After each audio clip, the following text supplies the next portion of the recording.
If you want to be a better employee at your company, or a better leader to your team, or a better partner to your spouse, or just a better overall human being, there, I said it, a better overall human being, you can start by doing this one thing really well.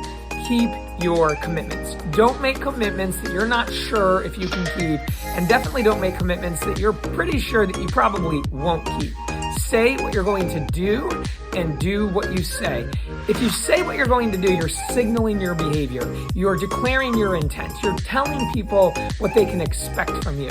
And then when you actually follow through and do it over and over again with consistency, you show people that you have credibility, that you're accountable, that you take ownership, that you are in charge of your own life. And when that happens, they learn that they can trust you.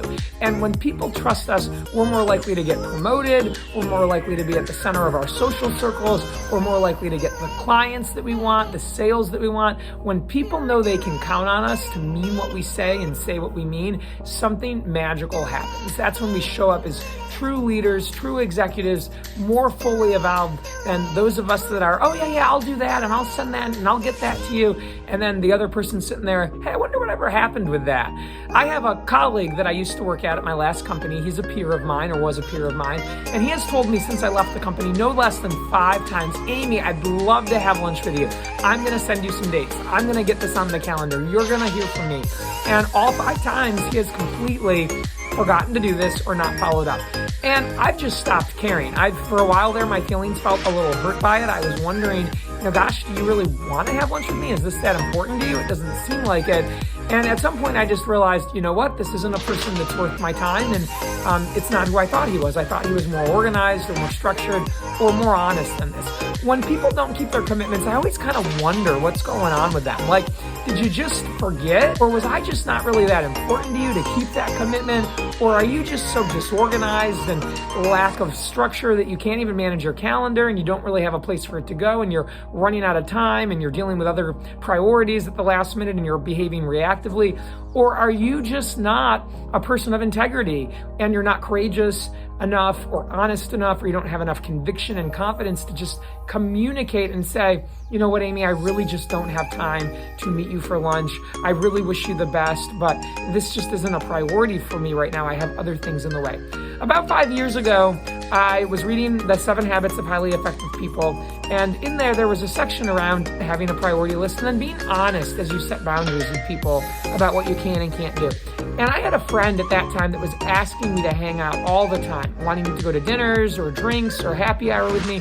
And I actually had to tell my friend, I'm really not able to keep up with this. This is creating some stress for me. I've just started a new job. I'm in the process of trying to organize my first book that I want to bring out in a few years.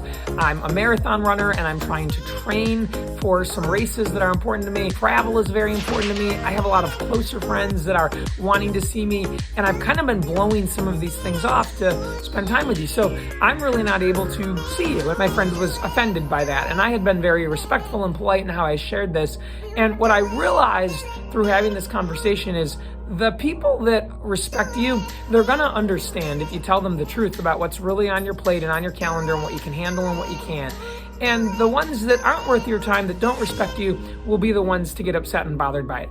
But you have to live with you. I felt really, really good after I shared with this person, I just really can't make time for this right now. This is just not as important of a priority to me as other things are. I think in general, when this happens, that's the conversation we're faced with having. We either continue to blow people off and tell them, oh yeah, let's do that next month, or let's just kind of kick the can down the road and yeah, you'll hear from me soon, which is really just a lie, especially if we know we have no intention of reaching out. Or people just ghost you. They just kind of drop off the face of the earth and they walk away. And that's because they don't want to have that tough, anxiety-producing conversation of saying, this just doesn't matter to me as much as other things do. But if you want to be a person of integrity, accountability, and ownership, you will tell people the truth about what you can do and what you can't. You'll make commitments, and only the commitments that you can keep. If for whatever reason something comes up and you can't keep a commitment, you'll renegotiate your commitment. Hey, I know I said I'd be there at 5 o'clock today, but something came up at work. I really want to handle this. Could we possibly push this back till 6 o'clock? Or could we look at next week instead? I'm so very sorry about this. This is atypical for me. You can say something like that and get a new commitment made, but don't just break your commitments. promise people you'll do things and then not follow through with them. Then that reeks or smacks of a lack of integrity, a lack of accountability, a lack of organization. Final thought on this, one of the things I see people do a lot is they would never do this to a boss. So a lot of people's bosses don't realize, oh, my employee is doing that all the time to their colleagues, to their direct reports, to their closest friends, to their peers, but they don't realize it because it's not being done to them. And that's because most of us know where our paycheck comes from. And so most of us are able to say, I'm not going to be late or blow off my boss. If I made a commitment to my boss, I'm going to keep that. But I'm willing to keep or not keep my commitments with other people. I think that makes you a very double-faced, dishonest person. And so keep your commitments. Only make the commitments that you plan to keep and think you can keep. Make your word matter. Help your word mean something. If you do this and you do it consistently, you become a legend. You become well known for someone who can be counted on. You're reliable. You're trusted. That makes all the difference in your success in life. And keeping commitments to yourself, the commitments you made to you, is part of this. With that, everybody make a great day. I'd love to hear your thoughts on this.